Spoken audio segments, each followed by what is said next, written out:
Good evening and welcome to the February 24th, 2025 Eugene City Council meeting. Thank you for joining us in this hybrid meeting format. Anyone wishing to access the meeting can do so by watching the live stream available on our website, the broadcast on Comcast Channel 21, or by following the access instructions listed for this meeting on the city's public webcasts and meeting materials webpage. Tonight's meeting will include a public comment period. If you wish to speak and have not already done so, please fill out a request to speak form available on our public webcast and meeting materials webpage, or fill out one of the printed forms available at the entrance to this room. We'll accept request to speak forms until 7:35 p.m. These forms will be used to generate the random order of speakers and to correctly enter speakers' names into the public record. Please note that the public comment period will be limited to 90 minutes total. If the number of speakers approaches or exceeds the time we have allotted for comment, we will encourage speakers to consider abbreviating their remarks so the maximum number of speakers can be heard tonight.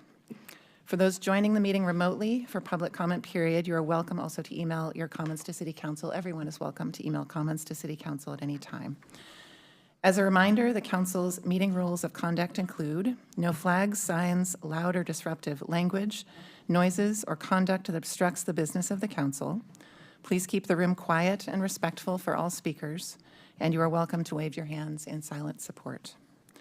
Additionally, we encourage those that are ill who have had close contact with others who are ill to join our meetings remotely rather than in person. We encourage attendees to spread out within the meeting space, and we have masks available in the lobby if you need one. In case of a medical emergency, an automated external defibrillator, an AED, is located on the counter behind staff on your left side or the west side of this room. And in case of an emergency evacuation, emergency exits are through the double doors located at the back of the room and the double doors located near the front of the room, and the doors to the patio can also be used as needed. And with that, I call the February 24th, 2025 meeting of the Eugene City Council to order. And we'll begin with a land acknowledgement.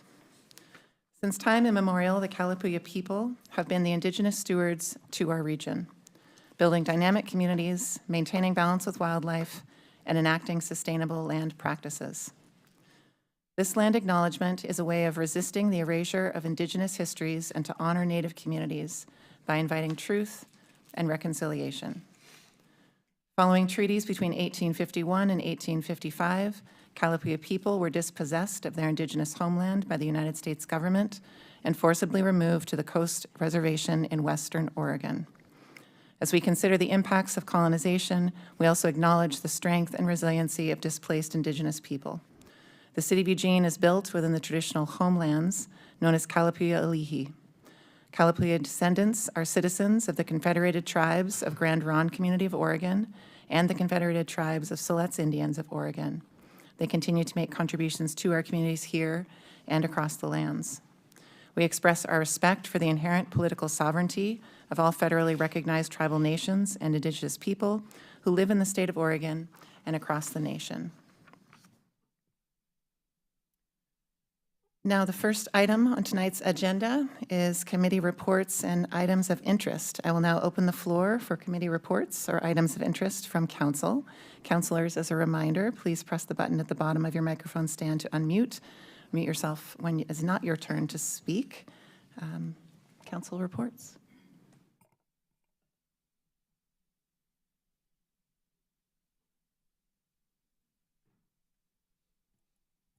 Seeing none, though I know it has been a very busy, I'm so sorry. Councilor Keating. Thanks, Mayor. At the risk of spilling my guts yet again from the dais, it feels as if I've aged 15 years in the last 5 weeks. I want to appreciate my colleagues who've sent condolences for the loss of our beloved best friend, Vegas, my Great Dane.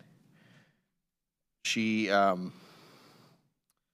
was without a doubt the bestest of best friends, the goodest of good dogs, the most loyal of companions, and the most gentle of souls.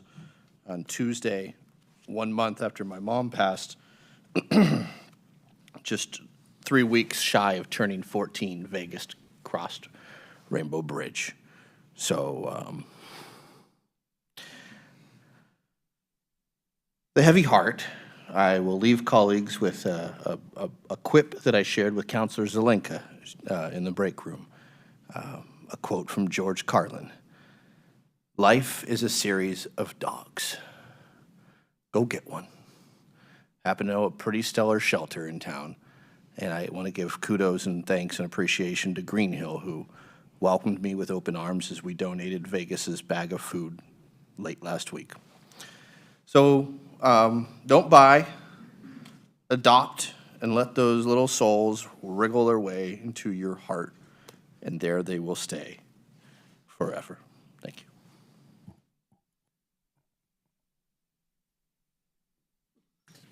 Thank you, Council. That concludes our first agenda item. Our second item on tonight's agenda is the consent calendar, the approval of City Council minutes, and approval of City Council tentative agenda. If there are no questions from Council, I will turn to the Council President to put a motion forward. I move to approve the items on consent calendar 1. Second. Thank you. Any discussion? Seeing none, I'll take a vote for this motion. Councilors, please lock in your votes in the tablets in front of you.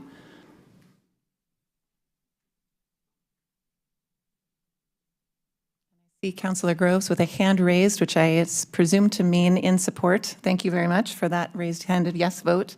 And the motion passes 8-0. Thank you. That concludes our second council agenda item. Moving on to our next agenda item, consent calendar of right-of-way jurisdiction transfer requests. If there are no questions from council, I'll turn to the council president to put a motion forward. I move to approve the items on consent calendar 2. Second. Any discussion from council? Seeing none, I will take a vote for this motion. Councilors, please see your tablets, or Councilor Groves, raise your hand. Thank you, and that motion passes with a vote of 8-0. Thank you. That concludes our third agenda item.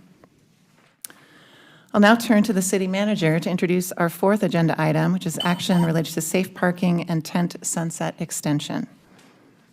Thank you, Mayor. This is a proposed ordinance to extend the sunset date in ordinance number 20701 for safe parking and safe tent sites that are larger than allowed under section 4.816 of the Eugene Code.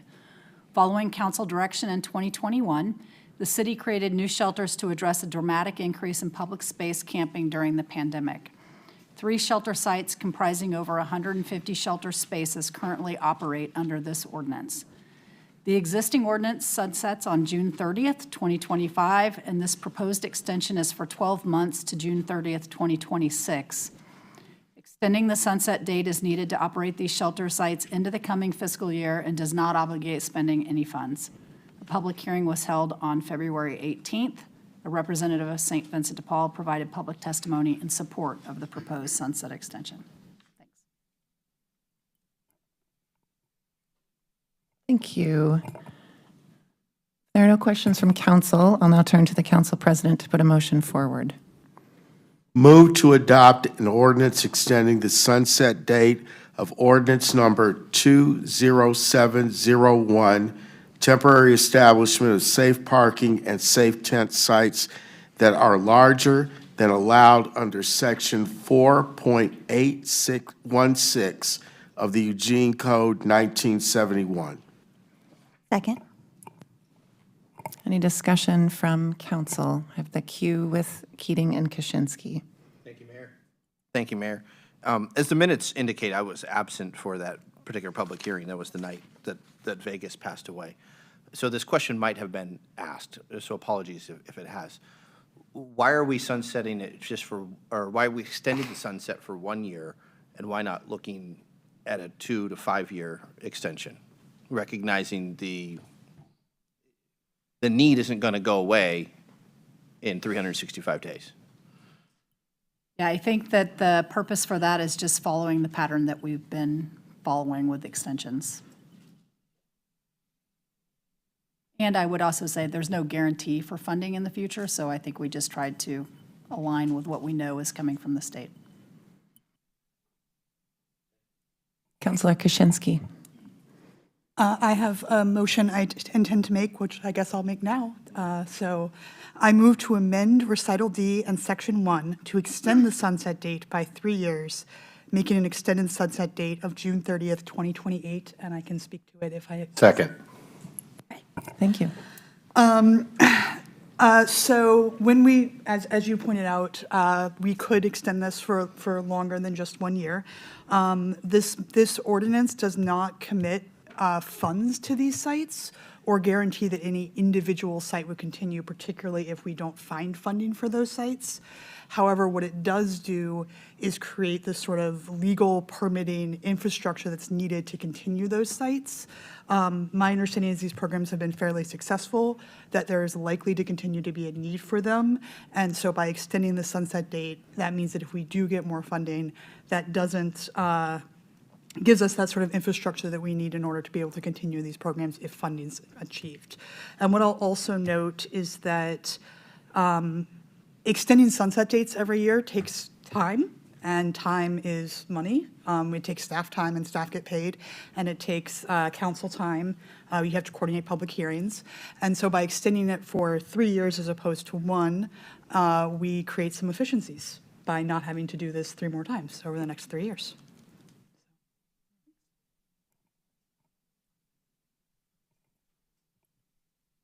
We'll take a vote on this motion to amend. I'm so sorry. Oh, sorry, I'm looking around for cues. Counselor Clark, thank you. Thank you. Excuse me. Thank you, Mayor. I'll vote against the amendment. While I understand Counselor Kaczynski's thinking on this, and I appreciate her first motion and amendment at the table. Nicely done. I think that it extends the expectation of the continuation of the policy and the program in some cases a specific place, and we don't have funding, and we're relying on state funding for this that we don't have certainly lined up. And to an extent, I believe it obligates us by policy, so I am not in favor of us shifting that funding to the city at a time when it's most difficult to do. So, thank you. Counselor Leach.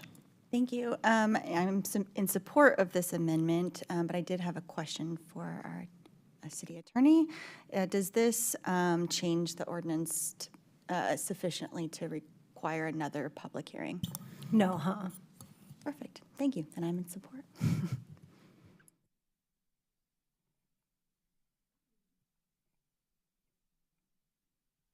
Seeing no other counselors in the queue, we'll now take a vote. Oh, thank you. Sorry, Randy. Stopped looking up there for just a second. Counselor Groves, please. Thank you, Mayor. I want to follow up on a question that Councilor Clark asked. I'm inclined to support this. I asked the same questions the night of the public hearing. Does this, in fact, if we vote on this, does it obligate us to anything, knowing that we don't have secure funding going forward, City Attorney? no, it doesn't. There is no reference to funding in the ordinance, so it simply carves out an exception to what is currently prohibited in code, but simply allowed through this ordinance, so. Thank you. Thank you. And seeing no other discussion from council, we'll now take a vote. Wait, one more moment. We'll now take a vote for this motion.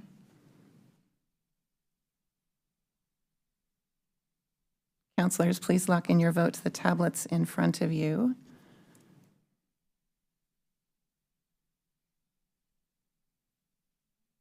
And the motion passes with a vote of 8-0.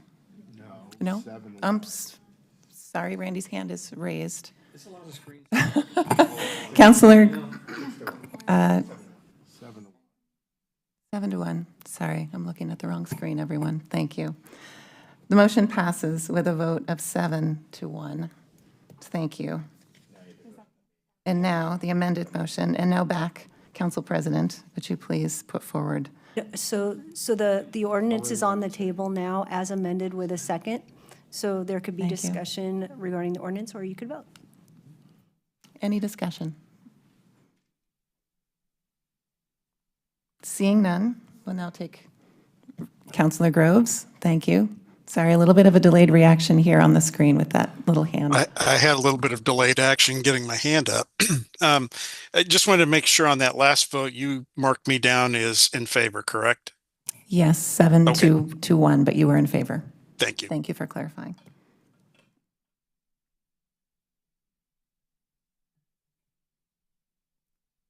Now we are taking a vote on this motion on the table. Councilors, please lock in your votes in the tablets in front of you. And seeing Councilor Groves voting in the affirmative, we have a motion passing with a vote of 7 to 1. And thank you. That concludes our fourth agenda item. Mayor, as tradition holds, when you make your first motion that's successful, staff has a bucket of Gatorade there in the back here. Oh, well, thank you for also sharing. Councilor Kaczynski has this to look forward to in the near future. I will now turn to the city manager to introduce the fifth agenda item. Thank you, Mayor. A public hearing was held on February 18th to consider amendments to Eugene Code Section 5.005 by readopting the state statutory traffic code provisions. No testimony was received. This proposed ordinance updates the Eugene Code to include changes made during the 2024 session by the Oregon State Legislature. Because the 2024 legislative change have already gone into effect, the ordinance provides for an immediate effective date so that the traffic laws that went into effect on January 1st, 2025 or before can be prosecuted in the Eugene Municipal Court. Thanks. Thank you. If there are no questions, clarifying questions from council, I will now turn to the council president to put a motion forward. Move to adopt an ordinance concerning state traffic laws amending section 5.005 of the Eugene Code 1971 and providing an immediate effective date. Second. Thank you. Any discussion from council?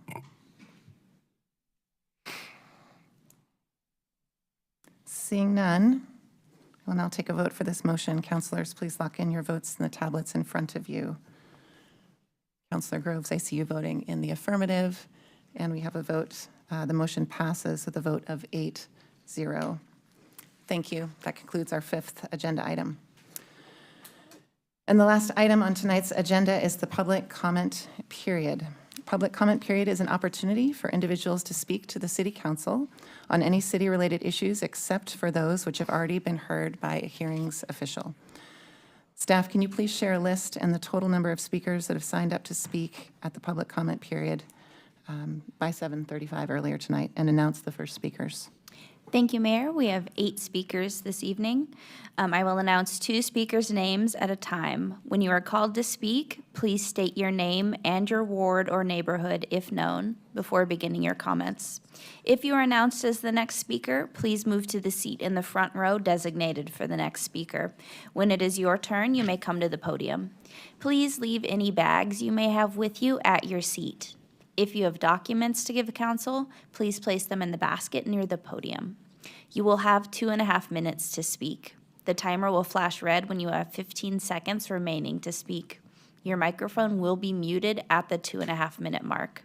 Please note that the use of profanity is prohibited, and any instances of profanity will result in immediate termination of speaking privileges. Our first speaker tonight is Lynn Woodrich, followed by Rich Locke.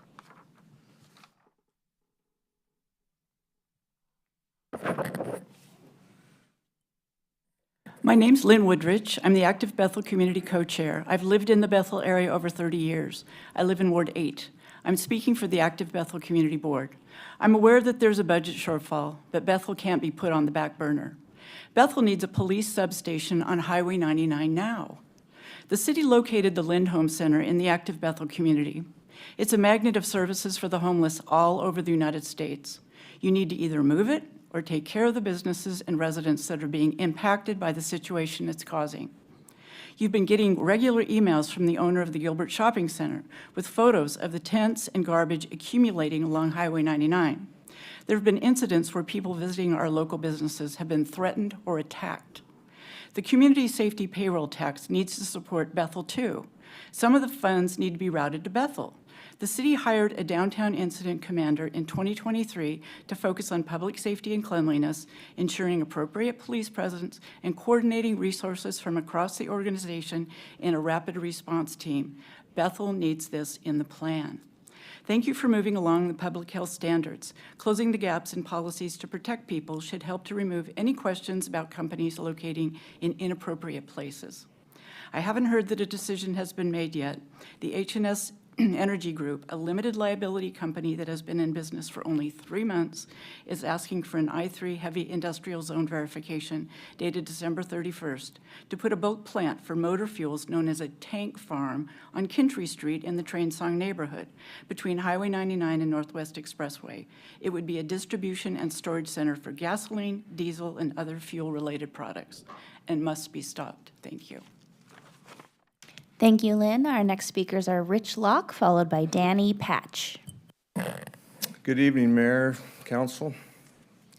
First thing I'd like to do is comment on the February 10th work session. You know, I sat back here and watched it, and then, you know, as the week went by, it bothered me more and more. And I just want to say, you know, thanks to Councilman Evans, Clark, and Groves for sticking up for the general public here as far as wanting to see it go to a vote, even though Councilor Groves said that he'd probably vote in favor of it. But thank you for looking after the rest of us. And then on the other side of that conversation, I'd just like to say, you know, I went away from here and it just kept reoccurring in my mind, the overwhelming display of arrogance that I saw here displayed by a few of our counselors. It just really bothered me.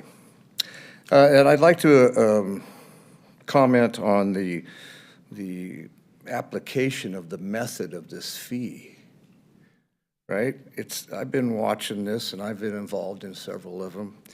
And I'd just like to sum it up with a few words that there is a distinct pattern in the way we're assessing these fees on businesses and the public.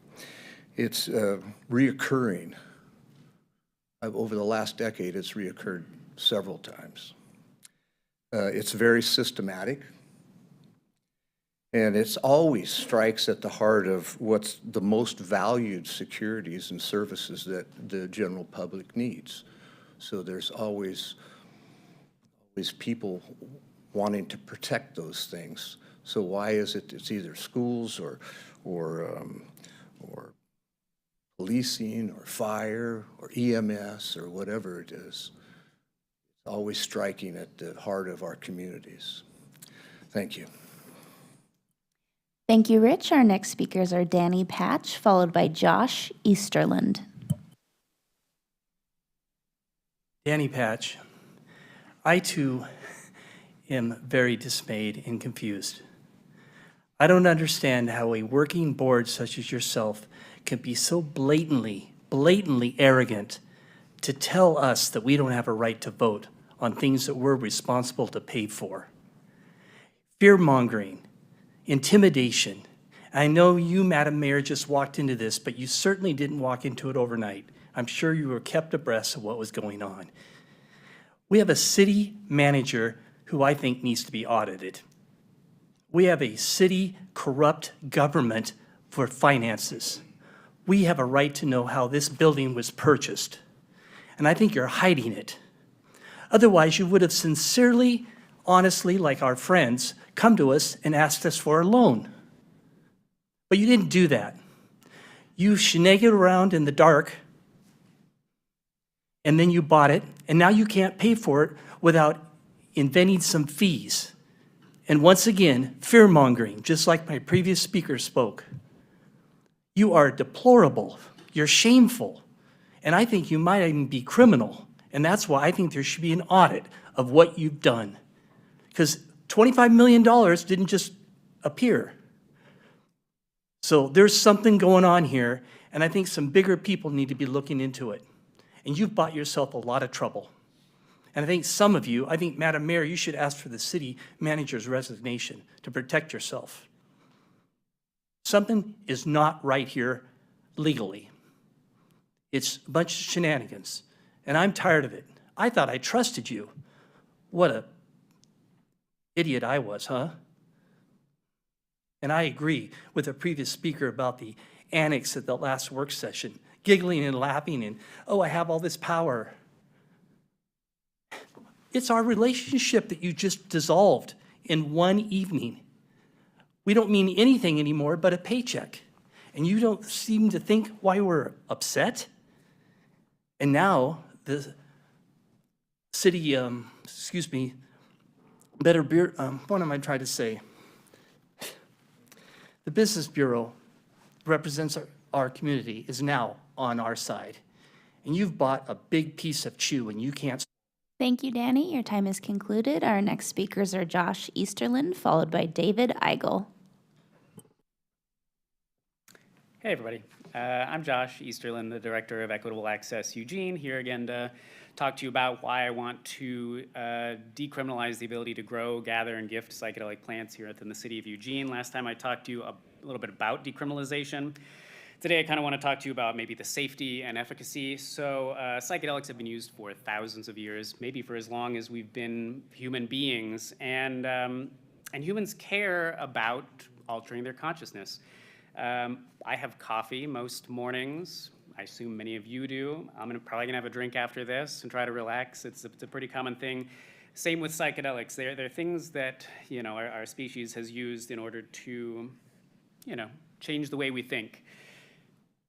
However, they've only been criminalized relatively recently in our species history. And technically what they are is, many of them are Schedule I drugs. And Schedule I drugs are listed as having a high risk for abuse and no medical use. As all of the research that keeps coming out shows, there is medical use for treating mental illnesses and addiction and things like that. And the other category of Schedule I drugs is a high risk for abuse. Well, psychedelics actually have the lowest risk of abuse because they have built-in tolerance. You know, if you want to do the same drug 2 days in a row, it's not going to have the same effect the second day. It actually takes about a week for your brain to completely reset and to be able to get the benefits from it. In addition to not being addictive themselves, they have anti-addictive properties. So for people who are suffering from addiction to stimulants and opiates and other depressants and things, these help your brain, you know, figure out how to overcome these things. What I have here, I've got 8 copies of this. It's a research publication that shows the normalized ratings of harm potential for psilocybin magic mushrooms relative to other drugs, and it's separated by both harm to users and harm to others. You'll notice that magic mushrooms, psilocybin mushrooms, are on the lowest end of the spectrum. At the very top of the spectrum is actually alcohol, and you'll see all the other drugs in between. I've attached my business card here. It's got a QR code for our website. Feel free to scan it with your cell phone camera and take you right to the website. It's also got my email, and I hope to talk to you guys next time. Thank you, Josh. Our next speakers are David Eigel, followed by Misty Bowman. David Eigel, Ward 1. I'm here today to talk about Professor Dunn again. I'm preparing a document which is very readable, and it will blow-by-blow document how the Dunn report was a complete fraud. It'll go phrase by phrase, source by source, how this all evolved. And in the course of preparing the document, I checked again at the archives, and I looked into areas I hadn't focused on before, but a number of the items that make very clear that Dunn is exactly the opposite of how he's been portrayed were actually in the archives files that Dunn had provided, newspaper clippings, and the history report writers had allegedly read all these things, which make very clear that the Dunn report is absolute nonsense. And I found an additional documentation on another item, The Reverend Frederick Jennings of St. Mary's Episcopal Church was listed as one of these active Klansmen, but he's simply one of the people who got beat out of $10, dropped out at the beginning out of this fraternal order. That's another one of the problems, is that there was no secret violent white supremacist Klan here. It's a fraternal order that was being marketed as a supporter of law and order, especially prohibition enforcement. And what I've learned now is we know for a fact that in the public record, Jennings is an anti-Klan person because he was elected to the school board in '23, and in '24, when there was a maneuver that caused the non-rehiring of the Catholic teachers in the school district, there was a very outspoken member of the school board that wasn't quoted by the Dunn report, and that was the Reverend Jennings. And this is also in the Lane County History Museum, and others have taken shots at this very fine man and totally misrepresented him. I can now conclusively show he was actually an anti-Klan person. Why? And I'll be sending information to you, and I'll be asking for each of your support going forward that we can get the public record changed and this man, Professor Dunn, re-honored. Thank you for your attention. Thank you, David. Our next speakers are Misty Bowman, followed by Seth Sadovsky. Good evening. My name is Misty Bowman. I live in Ward 7. I'm a Dark Sky International advocate, and I'm here to discuss light pollution. Rage. Rage, rage against the dying of the night. The wise men at their end know dark is right, because their technology had forked no lightning. They do not go gentle into that good light. Good friends, the laugh way by, crying at how bright their frail poisons might have danced in a twilight bay. Rage, rage against the dying of the night. Wild men who blotted out the moon and put it in flight, and learned too late they grieved it on its way. Do not go gentle into that good light. Great men already dead, blinding our sight. Blind eyes will swallow these lights. Rage, rage against the dying of the night. And you, my mother, there on a sad height, curse, bless me now with your fierce tears. Do not go gentle into that good light. Rage, rage against the dying of the night. And that's what I am here to do, to rage against the dying of the night. 1/3 of all insects trapped in the glare of a light fixture will die of exhaustion before sunrise. Every night, 1/3, 1/3, 1/3. It is estimated every year up to 1 billion birds die from light pollution, primarily by colliding with office buildings. And many nocturnal creatures in the Pacific Northwest are endangered or a concerned species, including but not limited to the northern spotted owl, the Pacific fisher, the Humboldt martin, and the Pacific West big-eared bat. When we leave light pollution unaddressed, we are killing half of our environment with one pollutant.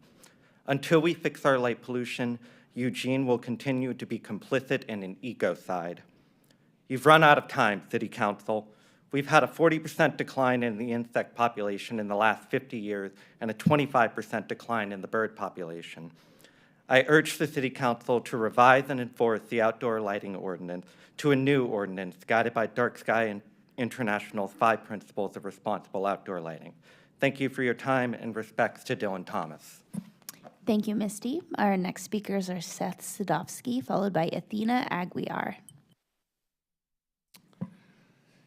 Good evening, councilors, Mayor Knudsen, City Manager. My name is Seth Sadovsky. I live in Ward 2.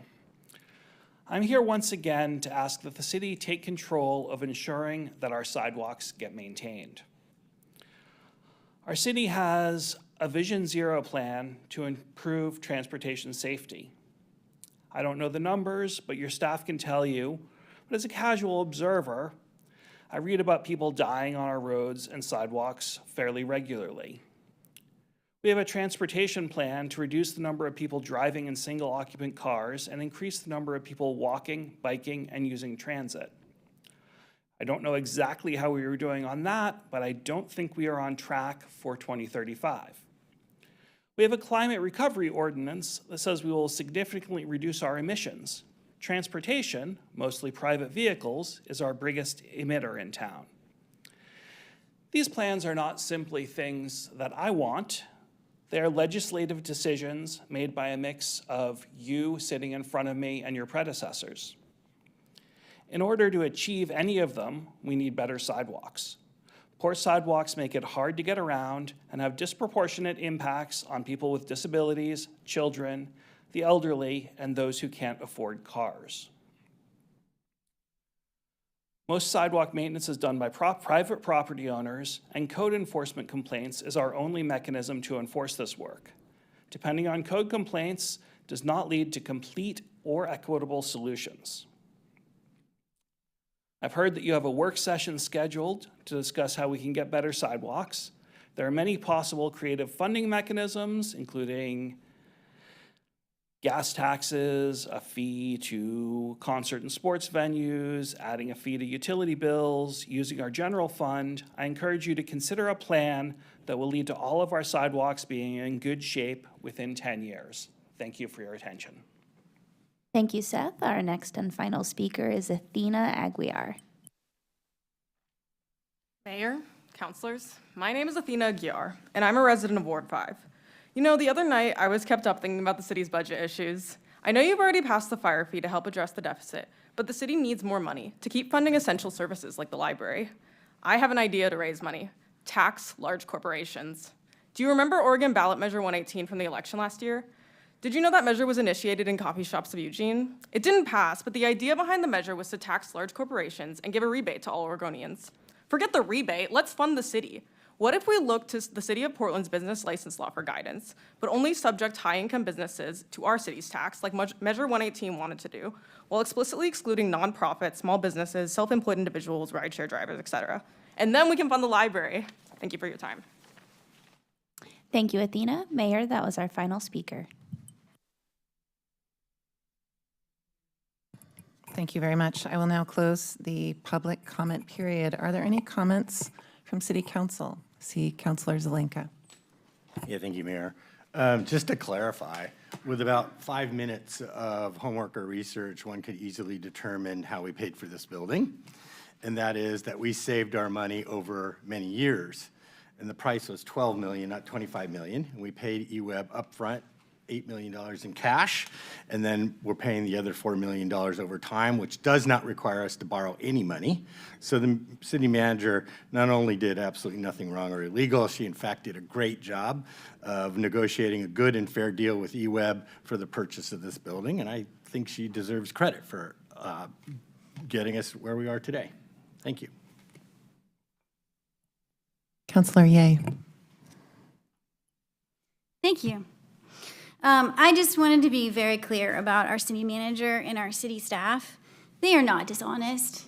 They are not corrupt. They work very hard with limited resources under very difficult conditions, as do many folks across this nation in cities working with less than what they need. A difference in opinion does not equate to corruption.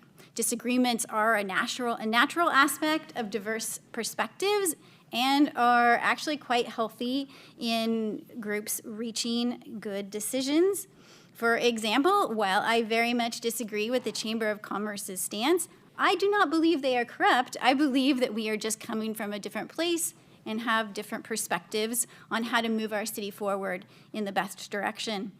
I'm fully in support of our staff and our city manager. I believe they do an excellent job every single day. Thank you. City Manager. Thank you, Mayor. I was actually going to share some of the same information that Councilor Zelenka did, and then further direct you to the January 30th, 2023 agenda item materials. They're all online. It has the term sheet and also a link that will give you every decision the City Council ever made on that and the funding sources. Thanks. Councilor Clark. Thank you, Mayor. Dan, I agree with you about the fact that the council, I wish, had agreed with my motion to allow people to vote on this fire fee. And I think you're right about that. But I have to tell you, I absolutely disagree with you about the other accusation you made, or a couple of them. One, and this is hard for me to say, especially tonight, but my friend, Councilor Zelenka, is 100% right in everything he just said. Everything he said was accurate. We saved the money. And we did it over years. He and I have been here at this table for an awfully long time. We watched all the decisions as they happened since we used to have a city hall down the street. And we're meeting in that building. He and I have both been sitting at the table since that was the case and have seen all the decisions over time. And there's nothing that we're doing operationally with the money that we get from people in Eugene that have anything to do with this building. That was done over time with a series of decisions to save money for that, and we paid cash for it. Not only that, but the city manager is probably the finest in my experience of serving here. She's honest and straightforward, and I think I trust her implicitly, and I don't appreciate her name being called into question, but I respect your opinion. Thank you very much.